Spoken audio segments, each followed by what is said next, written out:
Good morning विद्यार्थी मित्रांनो, आजच्या तासिकेमध्ये आपण तर्कसंगतीमधील एका प्रश्नाचा अभ्यास करणार आहोत। या प्रश्नावर आधारित काही 3 प्रश्न दिलेले आहेत, तर त्यांचा सुद्धा आपल्याला कशा पद्धतीने सोडवायचा आहे तर या पद्धतीत आपण पाहणार आहोत। तर सुरुवातीला प्रश्न वाचून घेऊया आणि त्यावर आपण दिलेल्या माहितीनुसार खालील प्रश्न सोडवू। बघा, पहिला दिलेला आहे ए बी सी डी आणि ई अशी 5 माणसे आहेत। म्हणजे ए बी सी डी आणि ई कसे 5 माणसे आहेत। बी चे वय ए च्या तिप्पट आहे। आता पहिली कंडिशन सांगलेली आपल्याला, पहिली माहिती दिलेली की बी चं वय ए च्या तिप्पट आहे, ठीक आहे। त्यानंतर दुसरी माहिती, बी हा आपल्या वयाच्या दुप्पट वर्ष ई पेक्षा लहान आहे।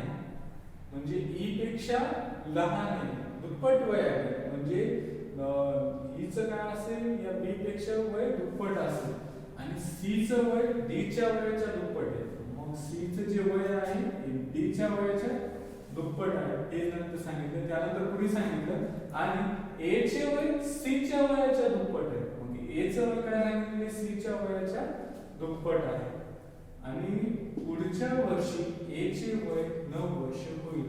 तर त्यांच्यातील सर्वात मोठ्या माणसाचे वय किती? प्रश्न विचारलेला आहे दिलेल्या माहितीवरून। मध्ये पर्याय सर्वात मोठ्या माणसाचं वय असेल, पर्याय 48, 72 वर्ष, 24 वर्ष किंवा यापैकी नाही। त्याच माहितीवर आधारित दुसरा प्रश्न आहे, डी चे वय किती? आता 5 माणसं आहेत आपल्याकडे, A B C D E. मग त्यापैकी डी चं वय किती? मग पर्याय दिलेले 4 वर्ष, 5 वर्ष, 2 वर्ष, 8 वर्ष। आणि त्यानंतर पुढचा प्रश्न आहे, बी चे वय 5 वर्षानंतर किती होईल? प्रश्नार्थक चिन्ह आणि पर्याय दिले 13 वर्ष, 19 वर्ष, 30 वर्ष आणि 77 वर्ष। असे प्रश्न दिलेले आहेत। दिलेल्या माहितीचं आपण निरीक्षण करून आणि त्यानंतर आपण हे प्रश्न सोडवू। बघ, तर आता आपल्याला सांगितले बी चे वय ए च्या किती तिप्पट आहे, पण सर्वात प्रथम आपल्याला सांगितले की पुढच्या वर्षी ए चं वय किती होईल? 9 वर्ष होईल। ए चं पुढच्या वर्षी होणार, म्हणजे आज किती ए चं वय? बघा, आज ए चं वय किती असेल, मग पुढच्या वर्षी 9 वय होणार, म्हणजे आज किती 8 वर्ष। आणि पुढच्या वर्षी म्हणजे काय आहे? पुढच्या वर्षी किती होणार आहे? 9, म्हणजे आजचं किती असणार? 1, कारण एका वर्षाने वाढणार आहे ना ते। आजचे किती असणार आहे? मग 8।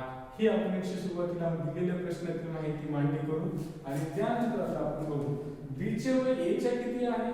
तिप्पट आहे। आता ए चं आपल्याला पाहिजे, आजचं वय किती आहे?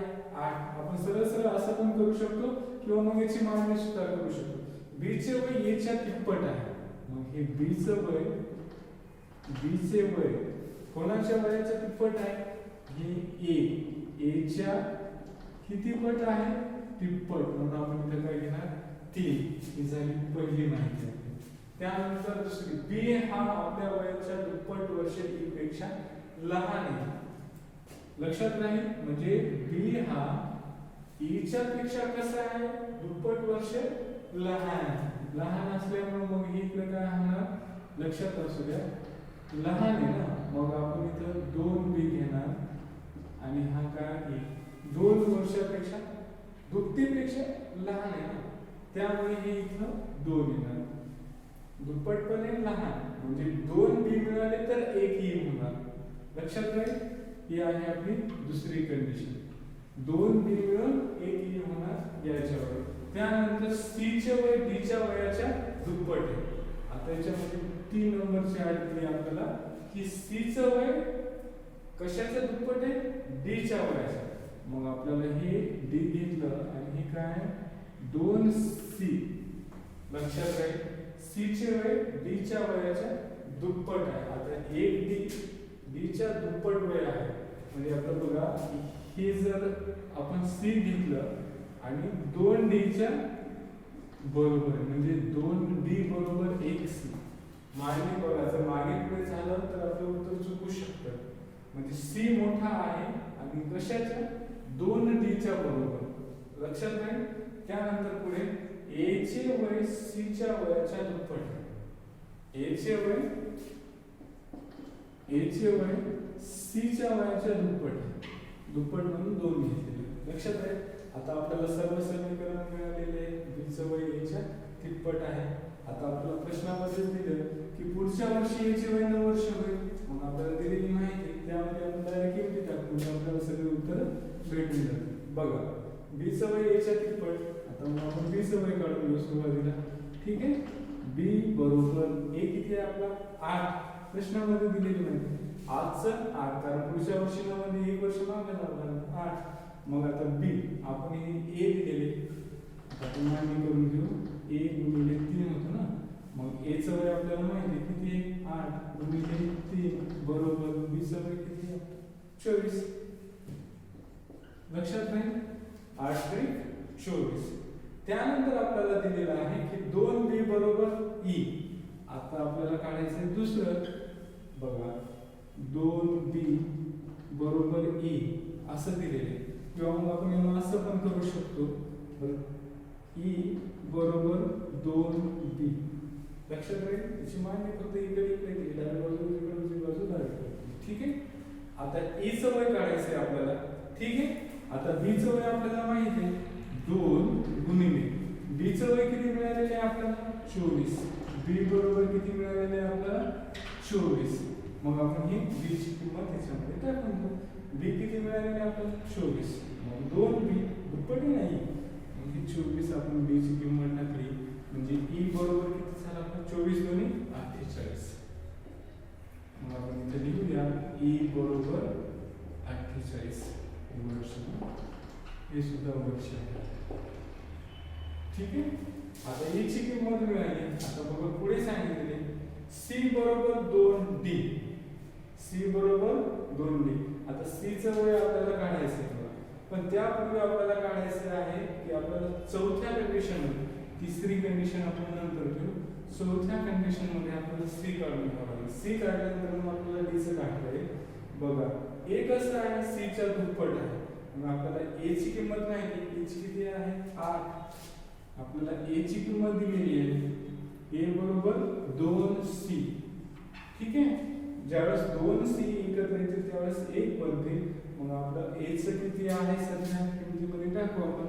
a चं किती आहे आपलं 8 बरोबर किती काम करू आपण लक्षात राहील 8. आपण किमती टाकल्या a चं 8 2 गुणिले आता आपल्याला c चं करायचं आहे. आता इथं गुणाकारामध्ये आहे तर इकडे काय होणार भागाकारामध्ये. पाहा c बरोबर 8 भागिले 2 1 2 8 म्हणजे c बरोबर किती आला आपला 4.